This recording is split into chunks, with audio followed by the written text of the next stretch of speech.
السلام علیکم۔ ایک بادشاہ کا دربار لگا ہوا تھا۔ چونکہ سردی کا دن تھا اس لیے بادشاہ کا دربار کھلے میدان میں ہی لگا ہوا تھا۔ بادشاہ کے تخت کے سامنے ایک میز تھی اور اس پر کچھ قیمتی اشیاء رکھی تھیں۔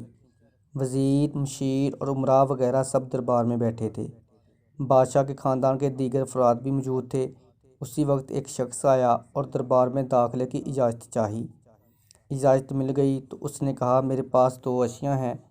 میں ہر ملک کے بادشاہ کے پاس گیا ہوں اور اپنی اشیاء کو بادشاہ کے سامنے رکھتا ہوں، پر کوئی فرق جان نہیں پاتا۔ تمام ہار چکے ہیں اور میں ہمیشہ کامیاب و کامران ہو کر لوٹتا ہوں۔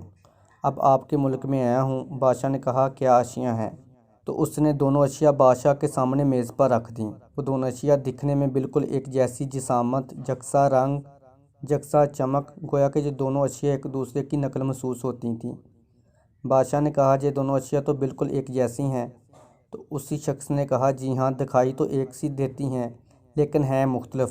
ان میں سے ایک بہت ہی قیمتی ہیرا اور ایک ہے شیشہ۔ بظاہر یہ دونوں ایک سے ہیں۔ کوئی آج تک یہ نہیں پہچان سکا کہ کون سا ہیرا ہے اور کون سا شیشہ۔ اگر کوئی صحیح پہچان گیا اور میں ہار گیا تو یہ قیمتی ہیرا آپ کا ہو جائے گا، لیکن شرط یہ ہے کہ اگر کوئی پہچان نہیں پایا تو اس ہیرے کی جو قیمت ہے، اتنی رقم آپ کو مجھے بطور انعام دینا ہوگی۔ اس طرح میں کئی ممالک سے جیت کر آیا ہوں۔ بادشاہ نے کہا، میں تو نہیں پہچان سکتا۔ وزیر و مشیر بولے، ہم بھی جانچ نہیں سکتے کیونکہ دونوں بالکل ایک جیسے ہیں۔ سب کو گمان تھا کہ اب تو شکست ہی مقدر ہے، لیکن شکست پر نام کا مسئلہ بھی نہیں تھا کیونکہ بادشاہ کے پاس بہت دولت تھی۔ بادشاہ کی عزت کا مسئلہ تھا کیونکہ تمام عالم میں یہ مشہور تھا کہ بادشاہ اور اس کی رعایا بہت ذہین ہے اور اس طرح ان کی سبکی ہوئی تھی۔ کوئی شخص بھی پہچان نہیں پا رہا تھا۔ آخرکار تھوڑی سی ہلچل ہوئی۔ ایک نبینا شخص ہاتھ میں لاٹھی لے کر اٹھا۔ اس نے کہا، مجھے بادشاہ کے پاس لے چلو۔ میں نے تمام باتیں سنی ہیں اور یہ بھی سنا ہے کہ کوئی پہچان نہیں پا رہا۔ ایک موقع مجھے بھی دیں۔ ایک آدمی کے سہارے وہ بادشاہ کے پاس پہنچا۔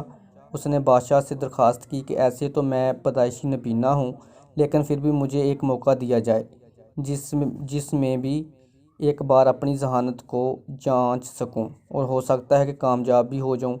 اگر کامیاب نہ بھی ہوا تو ویسے بھی تو آپ ہارے ہوئے ہیں۔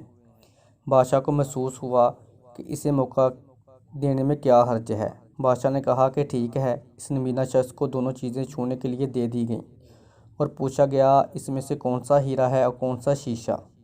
یہی آپ کو معلوم کرنا ہے۔ اس آدمی نے ایک لمحے میں کہہ دیا کہ یہ ہیرا ہے اور یہ شیشہ۔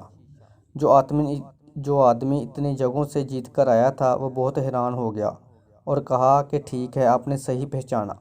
آپ کو مبارک ہو۔ اپنے وعدے کے مطابق اب یہ ہیرا بادشاہ کا ہوا۔ تمام لوگ بہت حیران ہوئے کہ ایک نبینا شخص نے کیسے جان لیا کہ اصل ہیرا کون سا ہے، اور سب نے یہی سوال اس نبینا شخص سے کیا۔ اس نبینا شخص نے کہا کہ سیدھی سی بات ہے، دھوپ میں ہم سب بیٹھے ہیں، میں نے دونوں کو چھو کر محسوس کیا۔ جو ٹھنڈا رہا وہ ہیرا، جو گرم ہو گیا وہ شیشہ۔